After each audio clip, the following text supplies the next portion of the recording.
First family trip with our baby son. Laughter echoes with everyone. Holding hands while they some ways. In this magic summer haze. Hello and welcome to Warp Zone. My name's Alize.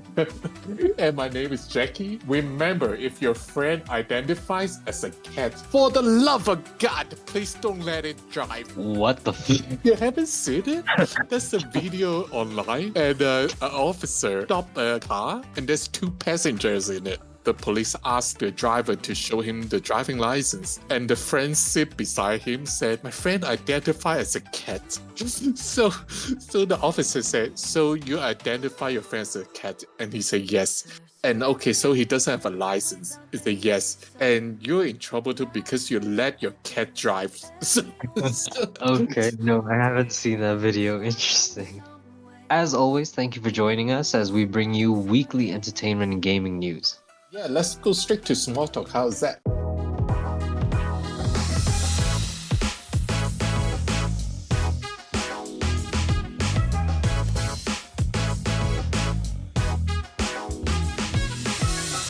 What do you have, Alice?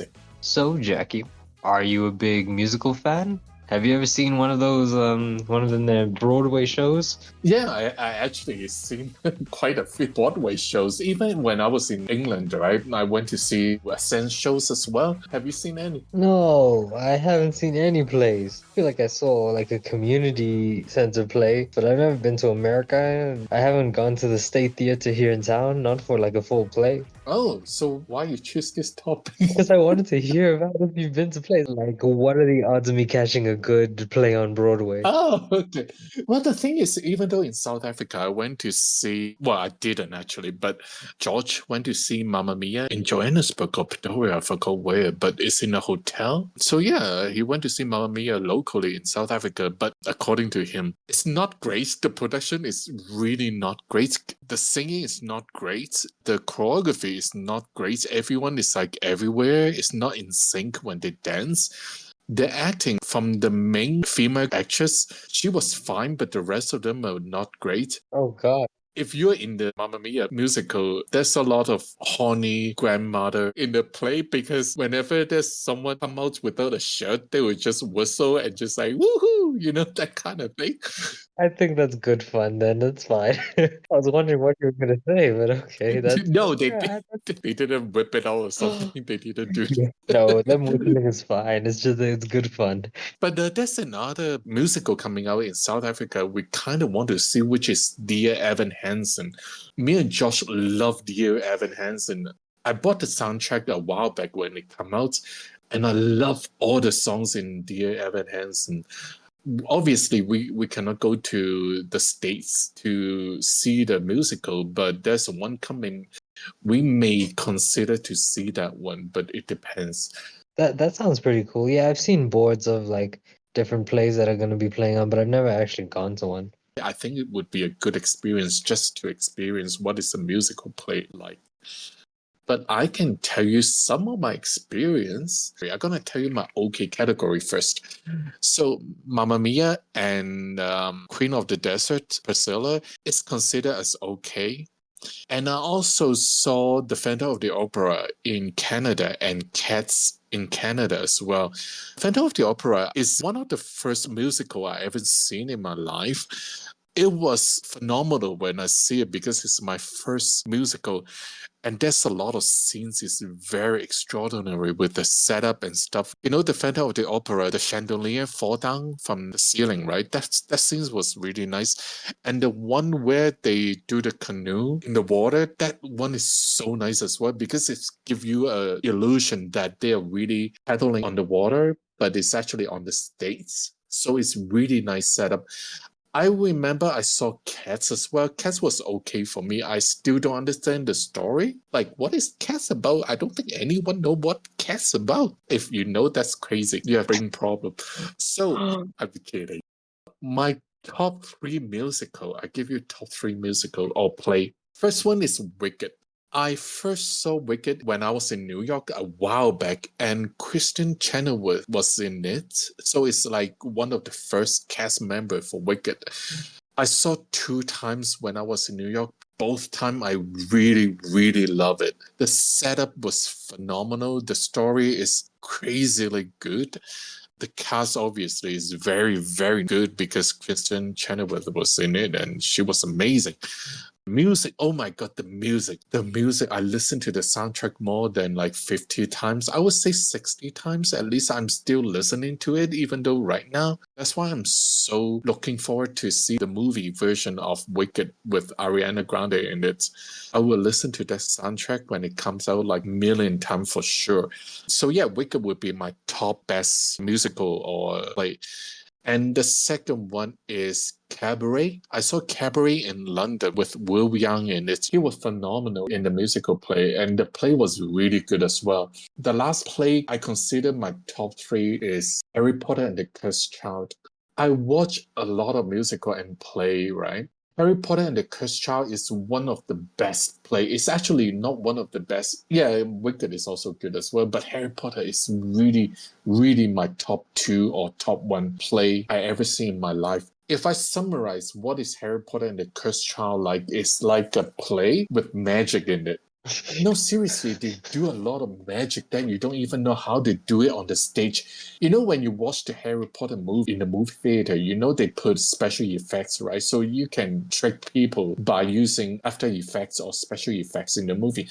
But this play is in real life. They cannot put like special effects in front of you. They must be doing some tricks, right? So basically, it's watching a magic show. It is so good. What I enjoy the most is when you normally watch a play, you watch the stage and everything happen on the stage, right? But Harry Potter and the Cursed Child, actually, they use up the whole theater. So, for example, one since they used the time travel, I just spoiled it anyway.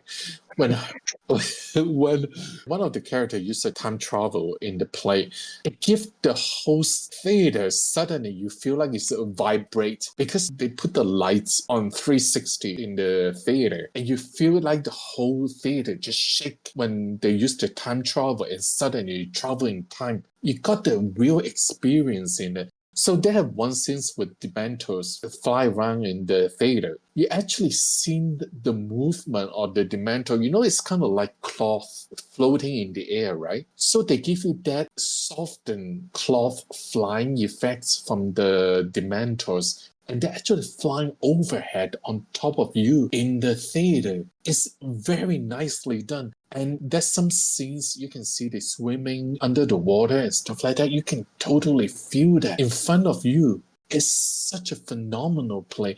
And I was lucky enough that I watched the Harry Potter and the Cursed Child as a pre-show. So I actually watched the complete original play. For what I know, after a while actually, especially after they moved to New York in the Broadway, they cut the play into half. So what I mean is when I watched the Harry Potter and the Cursed Child, it was actually two parts. So after one night I watched the first part, I need to come back another night to watch the second part.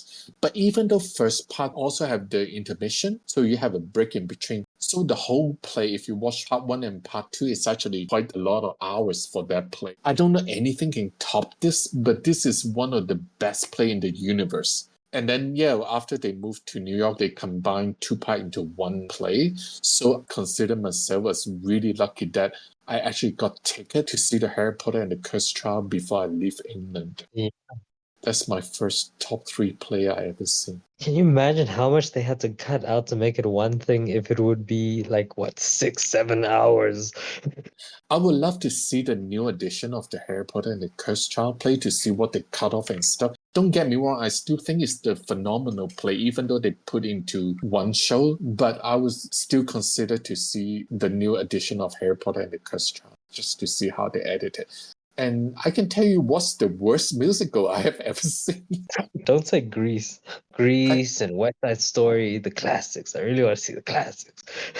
That's a musical play called I Can't Sing. It's actually produced by Simon Cowell. You know Simon Cowell from the X Factor, American Idol. Oh, yeah, Yeah, the Simon, yeah, the only Simon. Yeah. So he produced a musical play in London called I Can Sing, right? So we watched that play. Oh my God, it's what I mean. The singing is phenomenal. She could really sing. Some people cannot really up the standard. Maybe it's their purpose, but I still they should find someone who could sing better to be in the show. I gotta tell you the ending because nobody got to see it. I don't think it's even showing right now. So the whole play is about this girl was nothing and she wanted to make it to talent show and sing, right? So the whole story is based on that. The freaking ending have a UFO suddenly drop down. And then, yeah, the whole play was so normal. And then the ending, there's an alien come down. And I forgot what is this about, but I remember the alien come down suddenly. It's like, what the hell? It's like someone put so much effort to the beginning and the middle part of the story, and suddenly they just got tired and they and just like, oh, why don't we throw an alien to end the story? It's like everyone just like, what is going on? So yeah, I consider I Can Sing is one of the worst. What me and George both agree the worst musical is Dirty Dancing. Oh, damn. George loved Dirty Dancing. Is considered one of the classic he likes as a movie. So we went to see Dirty Dancing musical. At that point, I haven't seen Dirty Dancing the movie at all, so I don't expect anything. And then when I go see, I was like, "Oh my God, this is so bad." I remember, especially on one scene in the play, this family went to a restaurant. So they sit down and then suddenly the light was off and then suddenly come back up and they finish eating. So I was just like, what is going on here? Why the cutscenes, even though on the stage there's a cutscene, the light was off and then come back on, they finish eating. I just like, why? It doesn't make sense. Why? Why even set the table then? Yeah. When we go back to watch the movie, they did exactly what the movie did. Like they sit down and the cutscenes and then they finish eating. But Oh. I'm like, why don't you edit that scenes to be more fluent? There's a lot of things. I watched the play and musical, and I'm just like, why don't you just edit this? You watch movie too, right? You watch musical too, right? Why you produce something this bad as Wow. a producer? Why? Wow, Jackie. I'm so passionate about this. I remember when I was in university, I took a MBA class, right? So my professor really impressed of what I did with the presentation, how I present the assignment and stuff like that. I remember one of my teachers invited me to another class to look at their presentation. And then at the end of the presentation, my professor what's my opinion of the presentation. And I remember I give them one piece of advice. I said to them, okay, you guys watch movies and you have your favorite movie and your worst movie you ever seen, right? And I told them, when you give a presentation, remember, don't do whatever you see in the movie would do, like give out a bad plot. Make the whole presentation fluent as a storytelling. Don't do whatever they do in the bad movie that you watch. Do what you see as a good movie. Do that. So you capture the audience attention and their interest to listen to what you said. I think that could apply in the musical as well. So yeah. That's my experience. Interesting. And you wonder why we're doing a bad podcast then? Screw you. No, I'm kidding.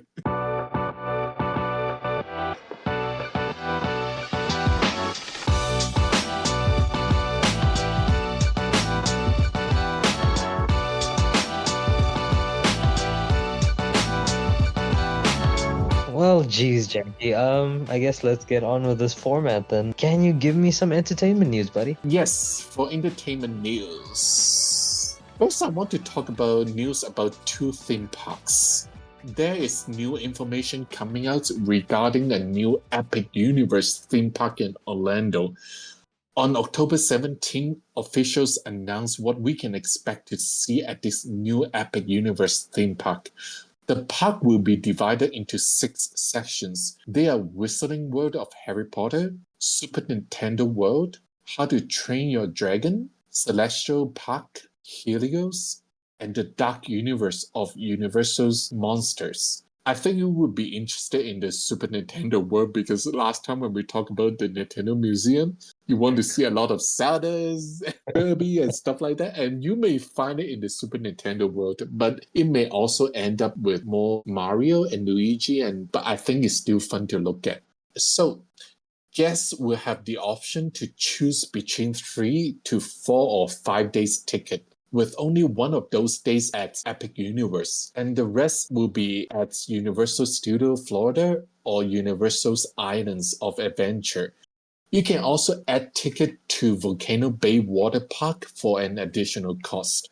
3-day ticket will range from $352 to $521 depending on the dates that you go. This breaks down to about $118 to $174 per park per day. As expected, the park also used dynamic pricing, meaning prices may vary for extra charge on peak days. If you purchase bundle multi-day tickets with a stay at one of the Universal Orlando's 11 hotels, you can save up to $200 as part of their vacation package. Tickets and travel packages for the new theme park are already on sale, and if you are a Universal Orlando annual pass holder, you will be among the first to buy special price single-day ticket for Epic Universe. I think this is a very big deal for what they are doing for the Epic Universe, especially for gamers. I think will be attract a lot of gamers to go to this theme park. Another theme park we want to talk about is Disney. Disney just announced a new purchase option for guests. As you know, Disney theme parks are always packed, especially at popular attractions. Right now, guests can choose between 2 different options to cut their wait times: the Lightning Lane Single Pass and the Lightning Lane Multi Pass. So the Lightning Lane Single Pass let guests skip the line for one high-demand ride, and it has to be bought individually for those select attractions. Then there's the Lightning Lane Multi Pass, which costs about $32 per person. It gives access to multiple eligible rides throughout the day, but premium attractions are not included. You will also need to book return windows for this pass, meaning you cannot just hop into the Lightning lanes whenever you want. And this week, Disney announced they are adding a third option for guests, the Lightning Lane Premier Pass. This one lets you skip the lane for every available Lightning Lane ride with no need to reserve a time slot. You can get one guaranteed entry to each ride without waiting. So here's the price breakdown per park for the Premium Pass. Disney Annual Kingdom costs $129 to $199 plus tax. For the Epcot, $169 to $249 plus tax. Hollywood Studio costs $269 to $349 plus tax. Magic Kingdom costs $329 to $449 plus tax. And keep in mind, these prices are on top of your regular park ticket. And this pass is charged per guest, not per group. Also, this premium pass is not replacing the existing Lightning Lane pass. So let's say there's a regular park ticket costs about $119 per day. So if you add the premium pass around $455, you are looking at a total of $569 just for one day of magic in the Disney park. Jesus fucking Christ. I still want to do it though. Yeah, if I have the money. The third entertainment news I want to talk about is Andrew Garfield shared a heartfelt message with Elmo this week. On Friday, October 18th, Sesame Street posted a video of Andrew Garfield having a touching conversation with Elmo. In the video, Andrew and Elmo are sitting together on a stoop. Elmo asks Andrew how is he doing, and then follow up by asking what's on his mind. Andrew makes sure Elmo really wants to hear him out before opening up his story with his mom. He tells Elmo that he's been thinking about her and shared that she passed away not long ago. He admits that he misses her a lot. Elmo responds with a sympathy for Andrew's loss. Then Andrew says, It's okay to miss someone. Sadness is a gift. He explained that feeling sad is, in a way, a reminder of how deeply you love someone. Andrew reflects on all the cuddles and hugs he used to get from his mom and mentioned how strangely missing her makes him feel close to her again. He goes on to say that he's grateful for the memories of his mom and the joy she brought to him and everyone in the family. He adds, when I miss her, I remember it's because she made me so happy, so I can celebrate her and miss her at the same time. Before the clip ends, Andrew shares a little secret with Elmo that Elmo was actually his mom's favorite. Andrew's mom's Lynn passed away from pancreatic cancer in 2019.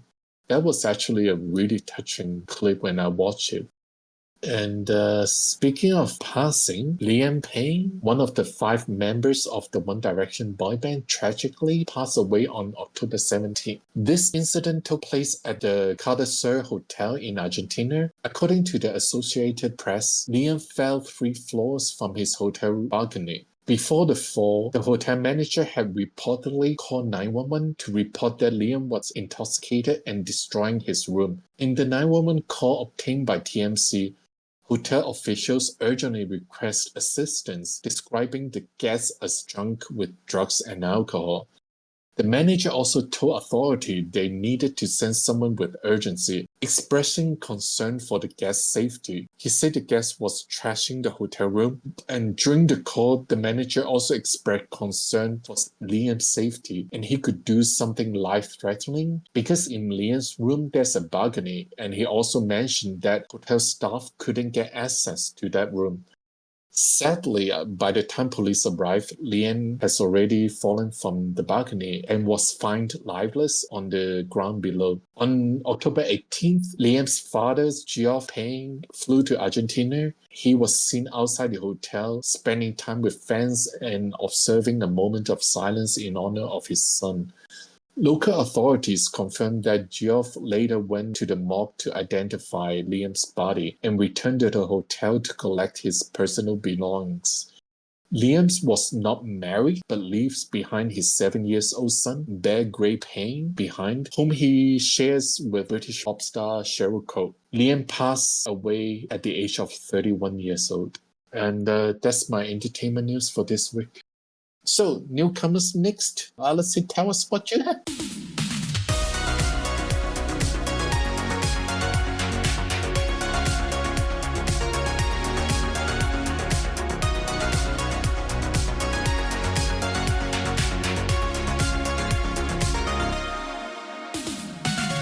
So, in newcomers gaming, what's been called the party of the year, Super Mario Jamboree, is getting raving reviews across the board from places like IGN, Games Hub, Screen Rant, God is a Geek. Although GameSpot did give it a 6 out of 10, it seems things are looking pretty positive. Have you played it, Jackie? It's gonna be embarrassing. I got the game, but I haven't even opened it because of this damn Pokemon Unite. Oh, Jackie. Well, when you do, let me know how it is. Well, speaking of Nintendo, the classic Nintendo N64 is getting a massive facelift with the Analog 3D, a 4K resolution console fully compatible with every N64 game, with 4 controller ports, region-free, and much like Jackie's toaster, But much like Jackie's toaster, the Analog 3D will be Wi-Fi and Bluetooth ready. In newcomers oh no section, as in these are things we're not too happy about, the latest firmware update for the Nintendo Switch version 19.0.0 has been causing some unexpected issues. Through Reddit posts, some unlucky Switch users are complaining of their system not going into sleep mode properly, remaining warm, and seeing quicker battery drainage when played handheld. This appears to be happening to all Switch models. Nintendo is yet to comment on the matter. Have you experienced any issues, Jackie? You have a Switch, an original Switch? the thing is, for the first one you talk about is they don't go to sleep mode, right? When I play, because I play handheld, I always power off the console. Not power off, but press the top button, the sleep button, Yeah. instead of letting the timer go off and they go to sleep. So I always press the power button. Be honest with you, I don't know if my console is updated yet, but so far I don't have any issues at the moment, or I don't notice, because when my console put into sleep mode or power off, I always plug it in to charge. So I cannot tell you if there's any issues on my end here. Well, that's good to report. At least you're not one of them Reddit people. No.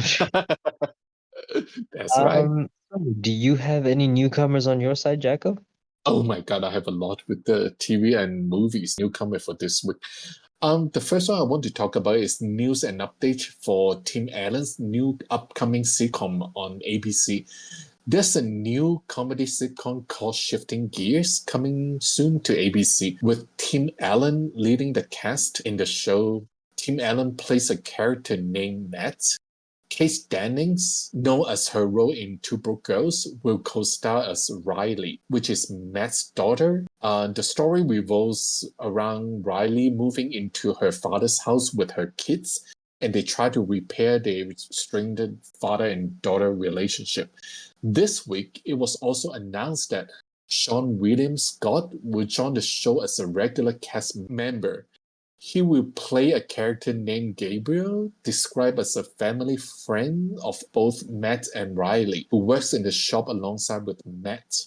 While the storyline for Gabriel's character hasn't been fully revealed yet, he is expected to play a key role in running the shop, likely clashing with Matt and possibly developing a romantic connection with Riley. The rest of the cast for Shifting Gears include Daryl Mitchell, Maxwell Simpkins, and Barrett McGonnis. Filming for Shifting Gears is set to begin in November, and the show was officially picked up to series in July. The next one I want to talk about is Stephen King's novel Fairy Tales got a new update. Previously, we heard that Stephen King's novel Fairy Tale was set to become a movie from Universal. However, this got to know that things have taken a different direction. A24 is now on board to turn Stephen King's Fairy Tale into an 10-episode TV series, with J.H. Wyman attached as the showrunner. Wyman is known for his work on other TV shows such as Fringe and Almost Human. Fairy Tale, which was published in 2022, the book clocked up 600 plus pages. Universal find it too challenging to condense the story into 2 films, leading them to drop the project. However, Peter Rice, now as an executive producer for the TV series, fell in love with the book after reading it and brought it over to A24 for development. The story follows a 17-year-old boy named Charlie who lost his mother at the age of 7. One day, Charlie meets a friend named Howard and begins working for him. After Howard's death, Charlie inherits a mysterious set of keys that open a door to a dangerous world where God and evil are at wars. Over time, Charlie realized that what happened in this other world could have devastating consequences for our world as well. If you are into Stephen King works, this show must be for you too. Ryan Seacrest regrets taking over Wheel of Fortune. Ryan Seacrest recently stepped in as the new host of Wheel of Fortune following the departure of longtime host Pat Sajak. However, reports suggest that Seacrest might be having second thought about taking on the role. Friends close to Ryan have revealed that he's questioning if accepting the hosting gig was the right move. One friend said Ryan is feeling intense pressure, worried that there's no way to win in this situation. Viewers have high expectations for Ryan as the new host, especially since Seacrest is earning $28 million a year, a staggering $13 million more than Sajak was making. Whilst Ryan debates give the show a 57% rating boost compared to the previous season, fans haven't been entirely won over just yet. Fans also voiced their concern after Ryan took over the show. He failed to mention Pat Sajak by name during the opening remarks. Others have also voiced concern about a lack of on-screen chemistry between Ryan and co-host Vanna White. I have never seen The Wheel of Fortune. It is one of those shows that you go home after work and before dinner you just want to watch something, and this is one of the show you want to watch, that kind of thing. In other news, cast of Stranger Things read the script for the last episode of the series. David Harbour, who plays Jim Hopper on Stranger Things, make an appearance on the Happy, Sad, Confused podcast on Thursday, October 17. During the interview with host Josh Horowitz, David shared his deep connection to the series, saying he has strong opinions about it because of how close he feels to the project. He admitted that being so involved as an actor means he also knows the nuts and bolts of the show because he's also an actor in it. When it comes to a bad episode or season, he would feel mad at the show or the episode because David is very critical about the project. However, when the conversation shifted to season 5's final episode, episode 8, David called it the best episode they have ever made. According to him, during the roundtable reading of the script, halfway through it, people already starting to cry. Then about the last 20 minutes, everyone was crying uncontrollably. David reflected on the emotion weight of the show, pointing out that the young cast members particularly grew up on set. When Stranger Things began, Millie Bobby Brown and Noah Schnapp was only 11 years old, Finn Wolfhard was 12, Gaten Matarazzo was 13, and Caleb McLaughlin was 14 years old. And now they are like 20 to 23 years old. To the series have been a significant part of their life and childhood. Netflix has not announced the premiere date for season 5 yet, nor the plot, but first 4 seasons of Stranger Things are currently streaming on Netflix. Godzilla Minus One will be released in theater November 1st. This re-release will include 30 minutes of exclusive bonus for the franchise's 70th anniversary. Daredevil Born Again will officially premiere on March 4th on Disney+. For Us Season 2 officially begin filming in November, and you can now stream Season 1 on Prime Video. Avengers Doomsday will officially begin filming in spring, which will be premiered in theater on May 2026. What's on right now in terms of teaser, we have NYCC happening last week. They put on Megan 2.0 teaser on the screen. This 2.0 will be in theaters in June 27, 2025. First teaser for SpongeBob Stop Motion Christmas Special is out. This special will premiere in December and you can stream it on Paramount+. Also during the NYCC, they bring out the teaser for Season 2 of The Walking Dead Dead City. The Walking Dead Daryl Dixon, The Book of Carol Season 2 will drop on October 20th on AMC and AMC+. Season 2 will pick up right where Season 1 left. For trailer, we got The Monkey. First trailer is out. It will be in theater February 21st, 2025. The official trailer for the new HBO original series Dawn Prophecy is out. It will be premiered November 17 on Max. Bird official trailer is out. It will be in theater November 8, 2024. The Legend of Ochi first trailer is out. I saw the trailer is very good. It looks very good. If you haven't seen it, go have a look. Carry On first trailer is out. You can stream on Netflix on December 13, 2024 this year. And yes, it looks like a Christmas movie with Taron Egerton, Jason Bateman, and Denali Dadwiner are in it. The Electric Stage first trailer is out, starring Millie Bobby Brown, Chris Pratt, Ki Hoon Kwon, Anthony Mackie, and Stanley Tucci. It will be premiered March 14 on Netflix. This is a very interesting trailer for me. It's about some robot and human trying to get along in some way, but some robot apparently got pushed by the human. You expect there's a lot of special effects or animation, not animation, but 3D animation in it.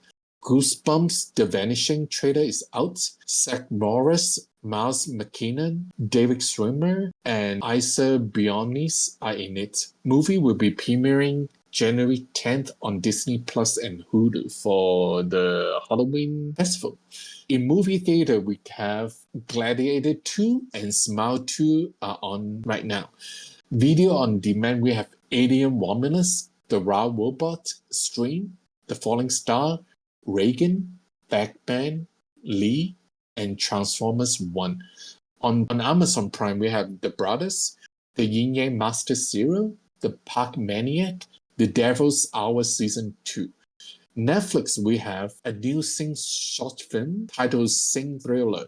It's on right now, starring Matthew McConaughey, Tori Kelly, Nick Kroll, Scarlett Johansson, Taron Egerton, and Gareth Jennings are all reprising their roles. Don't Move, The Lincoln Lawyer Season 3, Join or Die, Gundam Requiem for Vengeance are also on Netflix right now. On Hulu, you can watch The Three Musketeers Part 2 Milady, Family Guy Halloween Special. On Paramount Plus, you can watch Georgie and Mandy's First Marriage Season 1, Elspeth Season 2, and Ghost Season 4 are also on Paramount Plus. On HBO Max, they have Alice's favorite, Maxine, and they also have Louder, the soundtrack of change. Others, we have The Curse of the Necklace on Tubi, and Lego Marvel Avengers Mission Demolition on Disney Plus. And that's my newcomers for this week. Next, we're gonna have gaming news, and back to you, Alice.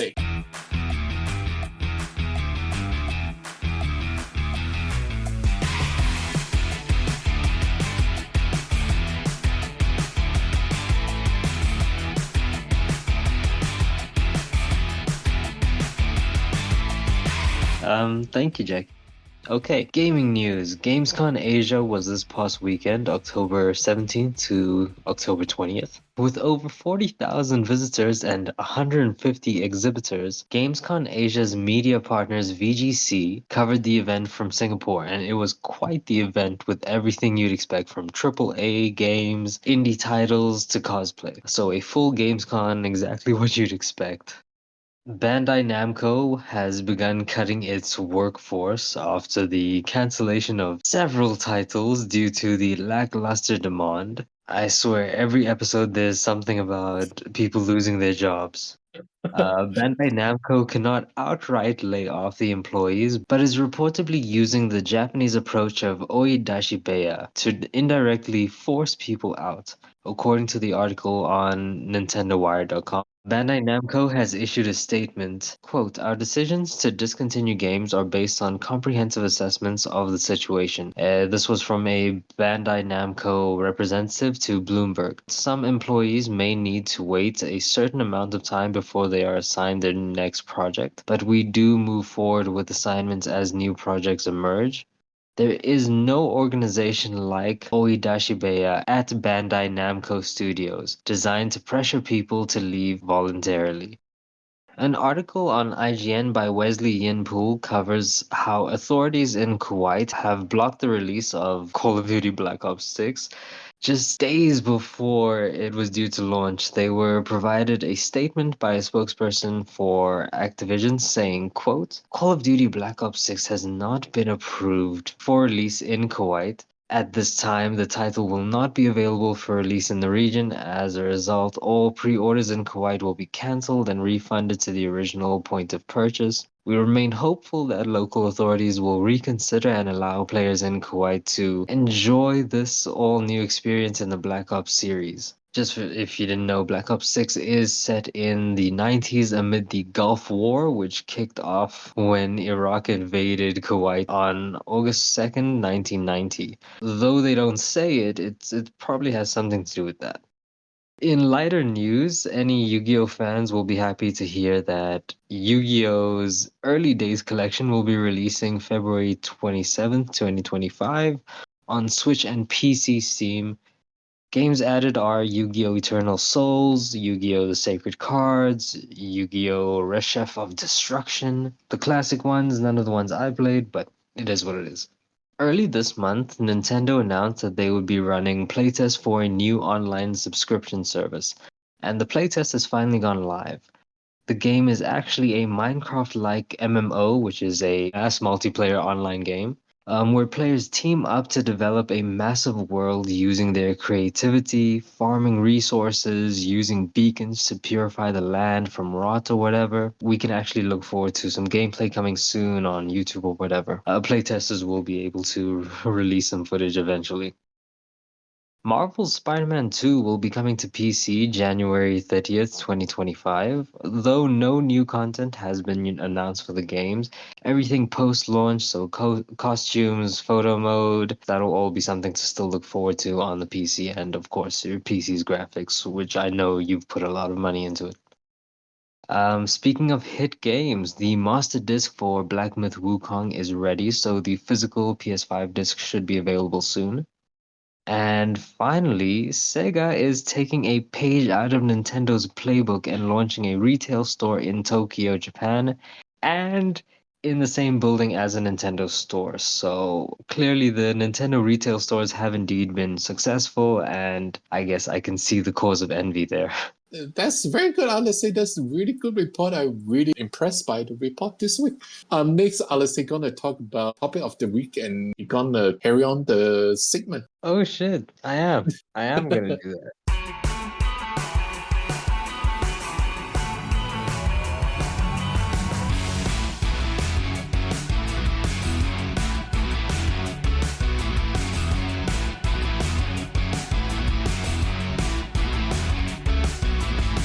So what's happening this week?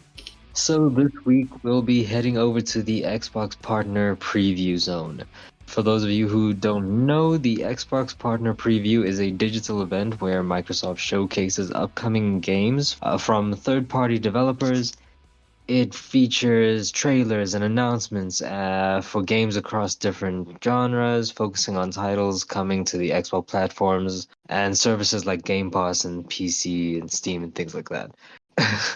It's not the biggest deal in gaming, but it is one of the big events where a lot of games are announced and where we can see development in games that they previously showed at more commonly known events that aren't specific to a specific platform.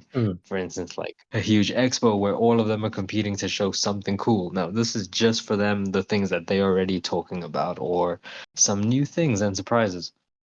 This time we got to look at 15 games, including our first look at gameplay for Alan Wake 2. Phasmophobia will be coming to Xbox October 29th, so that's the end of this year.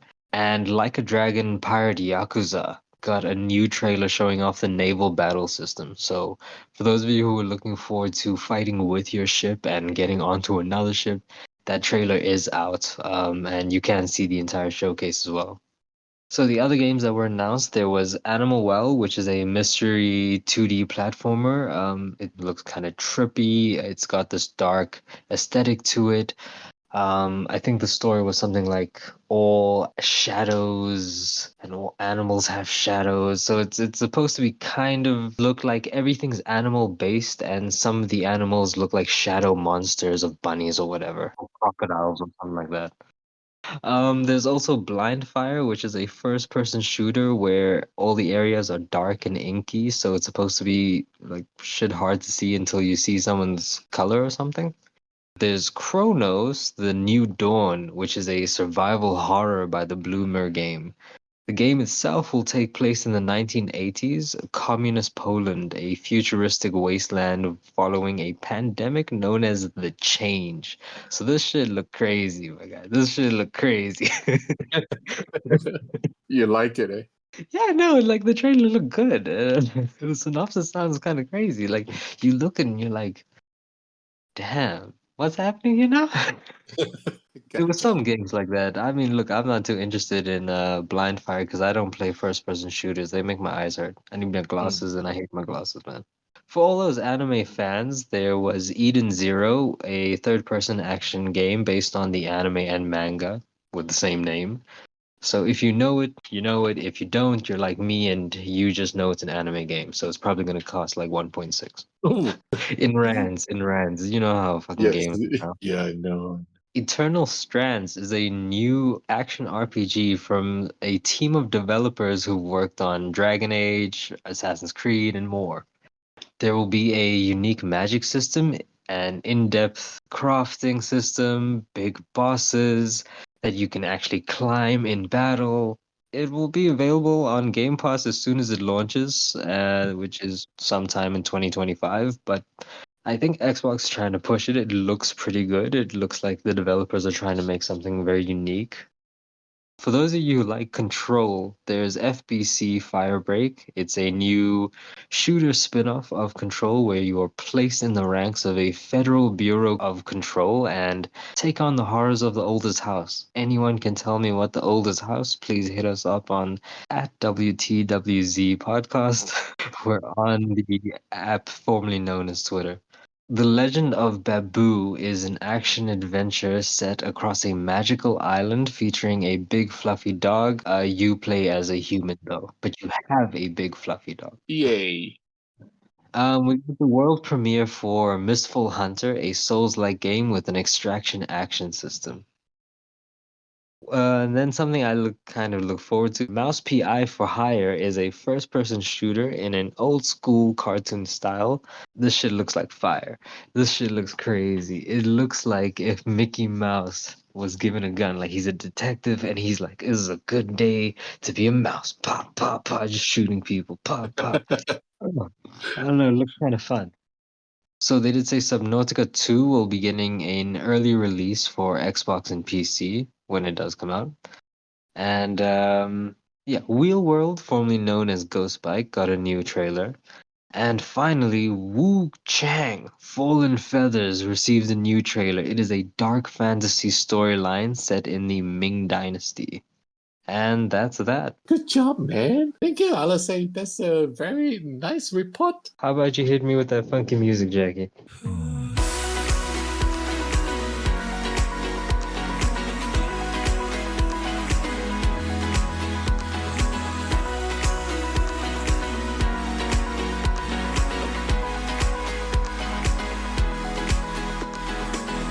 Music news this week, I'm gonna bring you James Blunt's got a name change thanks to the UK chart. Previously, James Blunt posted on social media that if the 20th anniversary release of his album Back to Benham hit #1 on the UK charts, he would legally change his name to whatever the most liked suggestion on Twitter. Fans quickly jump on the fun, and the top voted name is Blunty My Blunt Face. Oh, God. So fast forward to the deadline. Charlie XCX Brett remix album, Brett and his completely different but also still Brett, claiming the top spot on the UK chart. This is Charlie XCX's second #1 record, make it to the chart. So what's that mean is James Blunt doesn't need to change his name after all. On the same day, James Blunt shared a video on social media which he's informed on the phone that he missed his top spot on the charts while his manager sounded disappointed over the phone, but the singer himself was jumping up and down on the sofa celebrating the fact that he could keep his original name. So that's kind of fun. Olivia Rodrigo accidentally asked siblings to kiss during her concert. Olivia Rodrigo's concert, Guts World Tour, is famous for its Guts Cam. It's kind of like what they do in the basketball game where they put the camera on the couple and the crowd encourages them to kiss on the big screen. During her Sydney concert on October 17, the Guts Cam zoomed in on a young pair in the audience. Olivia noticed them on the screen and said, "You guys are so cute." Then she asked them to kiss for the cam, but things got awkward when the guy quickly explained that she's actually his sister standing beside him. Then Olivia quickly called it off and said, never mind, scrap that, apologize and keep the concert going. Yeah, you never know who's the cam pointed to the audience. Sometimes it could be sibling and they cannot kiss. I mean, they can, but not that way. No. Next is Nick Jonas sprints off stage during his concert. The Jonas Brothers was performing in the Czech Republic on Tuesday nights, October 15. In the middle of the concert, Nick Jonas suddenly noticed a red laser pointed at his forehead. He panicked and sprinted off the stage to take cover. It was clear that Nick didn't think it was some kind of prank, and honestly, no one should be doing that anywhere. After Nick left the stage, the other two Jonas Brothers followed him shortly after. A few minutes later, the band returned to the stage to finish off the show without further issues. The Jonas Brothers wrapped up their 5 albums one night tour in Poland not long after this incident. You know who make all the men want to speak Spanish? And yes, that's Shakira. On October 18th, Shakira revealed that she is expanding her North American tour from arenas to stadiums due to the high demand for tickets. The date of her concert will also be shifted to May 2025 after her Latin American tour ends. She thanks fans for their understanding and all the support they give her, and the new date has been posted on Monday, October 21st. Her tour will cover Charlotte, East Rutherford, Montreal, Detroit, Toronto, Boston, Washington, Orlando, Miami, San Antonio, Phoenix, San Diego, Las Vegas, San Francisco, and more. You can go to Shakira.com pre-sale access to take it for the news dates. Jimmy Fallon will have a holiday album coming soon, the album titled Holiday Seasoning. The tracklist has been reviewed and it features a lot of collaborations including Jonas Brothers, Meghan Trainor, Justin Timberlake, Ariana Grande, Megan Thee Stallion, Weird Al, Will Ferrell, Chelsea Handler, Dolly Parton, and more. The album contains a total of 16 tracks and it will be available on November 1st. New music this week for singles, we have Deceased by Lady Gaga, APT by Rosie and Bruno Mars, Fantasy by Jade, Holidays by Conan Gray, Smoke by Ari Nanos, UFO by Five, Perfect Stranger by FKA Twins, Trust by Rebecca Black and She's Back, I Hate Your Ex-Girlfriend by Banks and Doechii, Freedom of the Night by Sophie Ellis Bextor. New albums we have Tension 2 by Kylie Minogue, The Secret of Ux Deluxe by Gracie Abrams, The Gift of Love by Jennifer Hudson, Every Night Fantasy Yippee by Omar Ruberg, Lifestyle by Yet, Falling by One Impact, and Godspeed by The Black Madonna. And that's my music news for this week. Next, we're going to tell you rapid fire and we're going to tell you all the discount and DLC and news. All right, let's get it.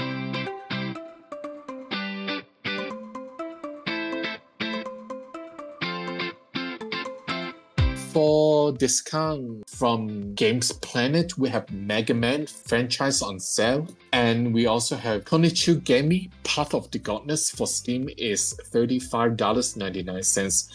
From Humble, we have Tower Unite for Steam with 5 more games is $12 on Humble MacCap Multiplayer Bundle. On Greenman Gaming, we have Max for $4.99. Gods Will Be Watching Special Edition for $3.99. Sonic Komi for $10.49. From Steam, we have NBA 2K25.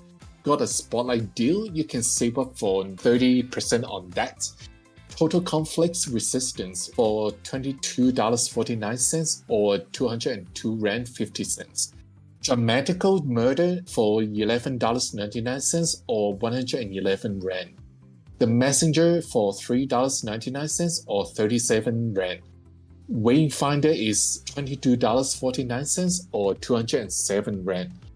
From PlayStation Network, we have Hades for PlayStation 4 and PlayStation 5 for $9.99. Nintendo eShop, we have Valkyria Chronicles for $4.99 on US eShop. And Ni no Kuni 2 Revenant Kingdom Prince Edition for $9.59 via US eShop. Naruto, the complete series, Blu-ray limited edition up for pre-order at Group for $199.96 with code sign up 20. Crunchyroll Store $249.99. Pre-order price on the Hobbit Deluxe Illustration Edition just dropped to an all-time low. Grab it for $131.51 at 33% off. Never on Steam is $16.73 or 317 Rand 10 cents on 2Game with code 7 off. Streets of Rage 4 Anniversary Edition is $24.53 on Amazon. Being Home Alone with You is Worse Than Death, $21.76 via VGP. Dig VR is answering the call to allow players more time to fight crime on the streets of Gotham, shifting gears to November 14th release date. Pre-order now at a 25% discount. Dig VR is answering the call to allow players more time to fight crime on the streets of Gotham, shifting gears to a November 14th release date. Pre-order now for a 25% discount on the MetaQuest store. Yakuza 6 PS4 is $10.86 US dollars. Doki Doki Literature Club Plus Premium Physical Edition PS4 is $14.99 at Best Buy. From our free section, Super Mario Party Jamboree icons are available now. Wave 1 available October 16th to October 23rd. Wave 2 available October 23rd to October 30th. Wave 3 available October 30th to November 6th. Wave 4 available November 6th to November 11th. Check Nintendo Switch Online. Temtem Swarm is launching into early access November 13th. Our Bullet Heaven game is preparing for takeoff. It won't even be a splurge because it will go for $9.99. If you have Nintendo Switch Online members, you can play this trio of titles for free with game trials starting on Wednesday, October 23rd. That's Minecraft Dungeons, A Little to the Left, First to Golf. And then for DLC and subscriptions, we have Astro Bot, new speedrun levels and special bots, free DLC starting out tomorrow. October 17th, Building Speed. October 24th, Let It Slide. October 31st, Spring Loaded Run. November 7th, Helium Heights. November 14th, Rising Heat. On US PlayStation Plus Extra, October titles are available. There's Dead Space 2, 2 Point Campus, The Dark Pictures Anthology, The Devil in Me, Gris, Return to Monkey Island, Ghostbusters, Spirits Unleashed, Firefighting Simulator The Squad, Overpass 2, Tour de France 2023, Tom Clancy's Ghost Recon Wildlands, and with PlayStation Plus Premium, there's The Lost Clockwinder PSVR 2, Dino Crisis PS1, Siren PS2, and R-Type Dimensions EX PS4. Plucky Squire Land's new update on the Switch. You can find the full patch notes on NintendoLife.com. New DLC is available for Funko Fusion. There's Sam Wukong characters free, BTTF outfits pack is free, Bob Ross characters that's $5. The Legend of Zelda Echoes of Wisdom version 1.0.2 released on October 20th. It's fixed an issue where an invisible wall at the entrance of Gordon City would impede progress during main quest at Elden Volcano. Fixed an issue at a particular location where the player could target empty space, then bind to that target and pull it in a way that would impede progress. Fix various issues to create a smoother gaming experience. And Vampire Survivors is getting Castlevania themed DLC later this month. The pack, described as the game's biggest yet, includes more than 20 characters, 40 weapons, and 30 music tracks on a new map. Holy crap. Yeah, that sounds deep.